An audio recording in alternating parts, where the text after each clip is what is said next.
When we talk about the Spanish flu, or we talk about SARS or MERS, you know what was interesting? There were some articles that came out talking about in 1968 the Hong Kong flu. This was a flu that was incredible. It swept the world.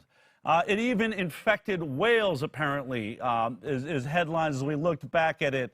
I guess that was their way of trying to scare the public then. But the Hong Kong flu, there's a great article. This was a couple of quotes from this article just last week. In 1968, says Nathaniel L. Moore in National Interest, the H3N2 pandemic killed more individuals in the U.S. than the combined total number of American fatalities during both the Vietnam and Korean wars.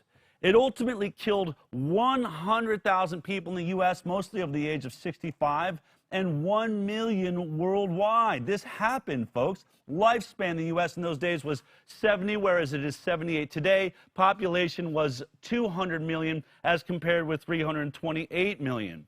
Well, if you actually do the math and you look at the population size, that meant they had about a 0.05% death rate from Hong Kong flu at a population level. Meaning, if we had that same virus right here today, it would have killed 164,000 people, most likely in America. Far more than COVID-19 really looks like it will, or maybe it will be on par. Who knows? I mean, depending on how we're handling this. But the point being, 100,000 people in America died in 1968. They didn't shut down movie theaters. They didn't shut down restaurants.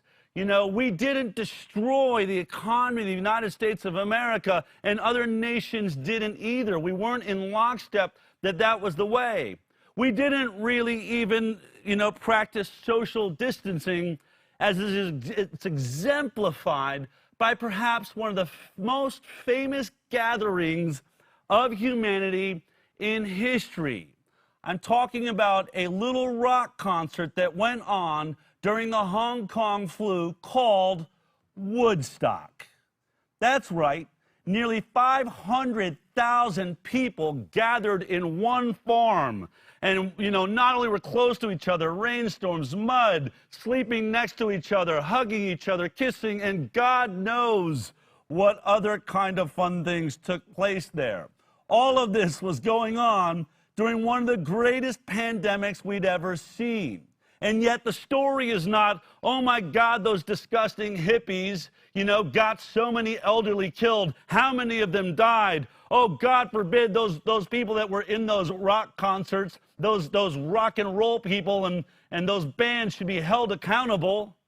I mean, what has happened to us? What has happened to us that has changed? The end of the article, I think, puts it so clearly. The last statement the writer makes pointing this out says the contrast between 1968 and 2020 couldn't be more striking. They were smart. We are idiots, or at least our governments are.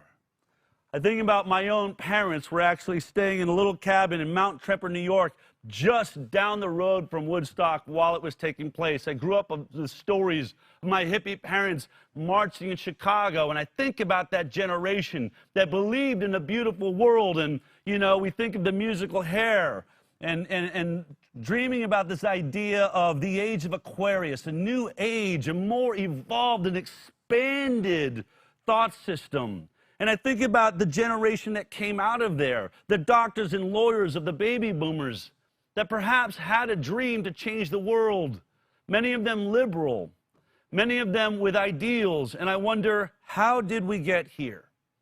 How did we get to a place where, in one hand, they were trying to stop a war? They wanted to reject their parents. They wanted to be able to maybe go out in a park and smoke marijuana. But they believed that we should all be accepted together. The civil rights movement, all of it. Black, white, yellow, red, whatever you believed, whatever your background was. Freedom was the cry. It was the call. Many of us, I included, born in 1970 and born out of that dream for freedom. Perhaps we haven't lost it. Perhaps that dream has pushed itself to the edge and is now finding a barrier, a fear, a retraction. by those that did not want to move or evolve. But I think just like in those times, maybe the circumstances and discussions are different. Viruses are not our enemy. Fear, as it has always been through time, is our enemy.